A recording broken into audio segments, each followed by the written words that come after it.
บ้านสุโลใหญ่ขุมนาพ้นค่ำได้ถือรับห้องเป็นแหล่งท่องเที่ยวทางด่านประวัติศาสตร์วัฒนธรรมและธรรมศาสตร์ของท้องถิ่น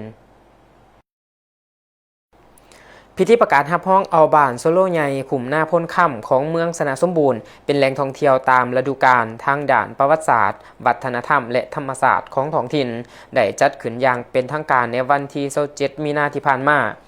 ภายในเขาหัวมีพระอาจารย์ใหญ่คำผักพรหมไส้ประธานองค์การพุทธศาสนาสัมพันธ์ลาวเมืองสนะสมบูรณ์พระอาจารย์สมสนิทแก้วบุตรดาประธานองค์การพุทธศาสนาสัมพันธ์ลาวเขตสงปากซ่อนมีพระเทรานุเทระภายนอกมีทานปริญญาเอกวรรณไส้สาตกุลกรรมการสำรองศูนย์กลางผักคณะประจำผักแขวงเลขาคณะบริหารงานผักนครปากเซท่านคำศรีลิ้นสวัสดิ์กรรมการผักแขวงเลขาคณะบริหารงานผักเมืองสนะสมบูรณ์พร้อมด้วยการนำแขวงการนำเมืององค์การปกครองบ้านและพ่อแม่ประชาชนเขาห่วมซึ่งในพิธีทานอำไส้พรมณีห้องเลขาคณะบริหารงานผักเมืองประธานคณะกรรมการปกครองเมืองได้ให้เกียรติขึ้นรายงานการกะเกียมความพร้อมในการจัดงานเปิดบ้านสุโลใหญ่ขุมนาพ้นค่ำเป็นแหล่งท่องเที่ยวตามฤดูกาลทางด่านประวัติศาสตร์วัฒนธรรมและธรรมศาสตร์จากนั้นท่านสมคิดคำภูวงศ์ห้องนายบ้านสุโลใหญ่ผู้รับผิดชอบขุมนาพ้นค่ำให้หูว่าบ้านสุโลใหญ่ขุมนาพ้นค่ำมีสถานที่ท่องเที่ยวที่สำคัญทางด้านประวัติศาสตร์วัฒนธรรมและธรรมศาสตร์เช่นมีวัดอัมพวันที่เก่าแก่หนึ่งหลังอายุบ่ต่ำกว่า300ปีมีต้นล้านใหญ่อายุหลายกว่า80ปี1ต้น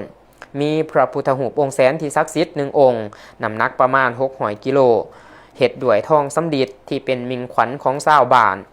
นอกนั้นยังมีสถานที่ท่องเที่ยวนำตกตาดหวยแซ่ปลาหลายที่น่าสนใจเป็นสิ่งดึงดูดให้นักท่องเที่ยวเขามาเที่ยวชมพร้อมนี้ท่านนางแก้วมณีวรรณดวงมาลาไล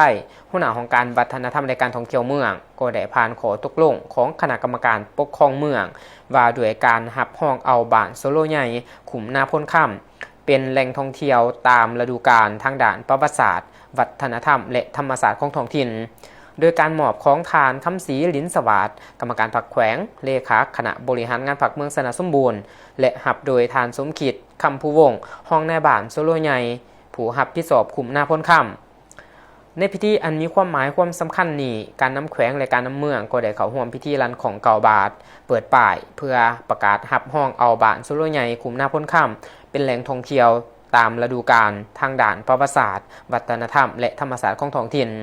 และยังร่วมกระบวนแห่พระพุทธรูปองค์แสนเพื่อประดิษฐานขึ้นอยู่หอพระหลังใหม่อีกด้วย